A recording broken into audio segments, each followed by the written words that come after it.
So the second book in the Dollars Western series is this time written by Joe Millard and is For a Few Dollars More. The synopsis reads, The man with no name. He's a professional who kills for profit, a bounty hunter on a trail through the dusty, muddy towns of the lawless West. A man who has faced down danger every day. Danger from Red Kavanaugh, who had a $2,000 price on his head and a pistol against the bounty hunter's back, but Red waited a split second too long. Danger from the sheriff, who was only worth $500, but the odds were high. 3 of the sheriff's men against the stranger. That was when the bounty hunter's lightning draw paid off. And danger from El Indio, wanted, dead or alive, for $10,000. Enough money to tempt a second bounty hunter. Enough money to force the 2 hunters into a dangerous alliance.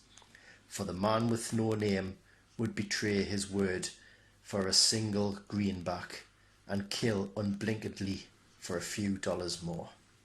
So again, like the first book, A Fistful of Dollars, this book more or less follows the film quite accurately. Again, there is a few more added scenes and alternative dialogue. Some of it's welcome and some of it's a little bit unnecessary. I'll get into that a little bit later. The one thing I forgot to mention in my previous review in A Fistful of Dollars is that these books aren't particularly long. They're only about 160 pages, give or take. But the typeface on each page is quite small, so the books actually probably are longer than you would think. Also, the chapters aren't too long for the most part. The chapters in each book's about 10 pages long. Some of them exceed that amount, but all in all it makes reading these books quite easy. If you want to binge read a few chapters a night, you can probably get through a few chapters in about half an hour. So they're just nice, easy-going books to read. But that was all I forgot to mention in my last review. But anyway, getting back to For a Few Dollars More, as I said, the dialogue has been changed slightly in some scenes. There's been added scenes to the ones that you're familiar with if you've seen the film. What I didn't like about the book was the last act. Now, as I stated in my last review for A Fistful of Dollars, the man with no name is being given too many words to speak.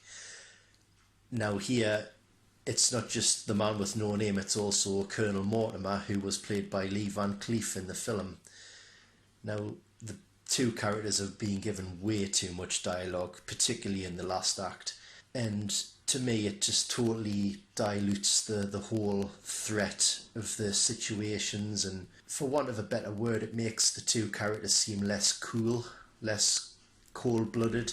They actually now sound like the 2 buddies in a buddy cop movie, cracking one-liners and clever remarks to each other. And you just think, oh, it's totally out of character for these 2 characters. So I didn't particularly like that part, to be fair. Some of the extra scenes were good. I don't think they really benefited the story in any particular way, to be honest. They were just mainly interesting to read, and it just fleshed out some of the scenes a bit more, but just unnecessary, I thought. Somewhat more unnecessary than the previous book's fleshed out scenes and additional scenes.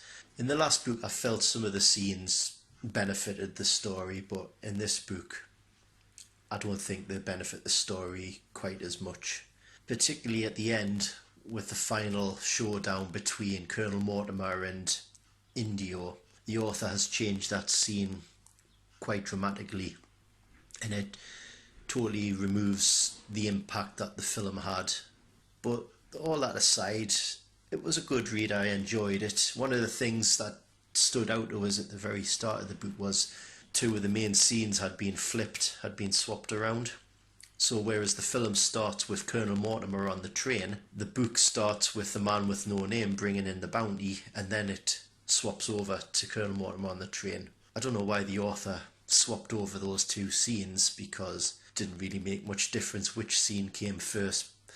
it was just an odd choice, I thought. But all in all, this book, for the most part, it does follow the film quite accurately.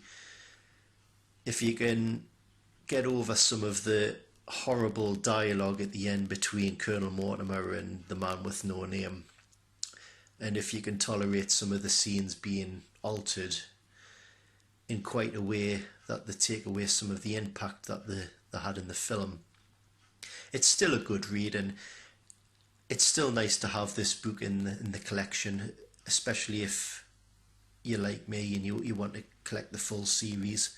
It's nice to have this book as part of that collection.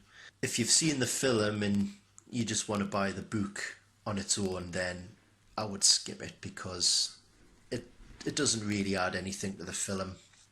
What I'd like to point out as well is each book has got some nice artwork on the front cover, and as they're now quite rare, I think they're worthwhile having. So next up will be The Good, the Bad and the Ugly, where she'll see how that book compares to the film. So until then, thanks for listening. Bye.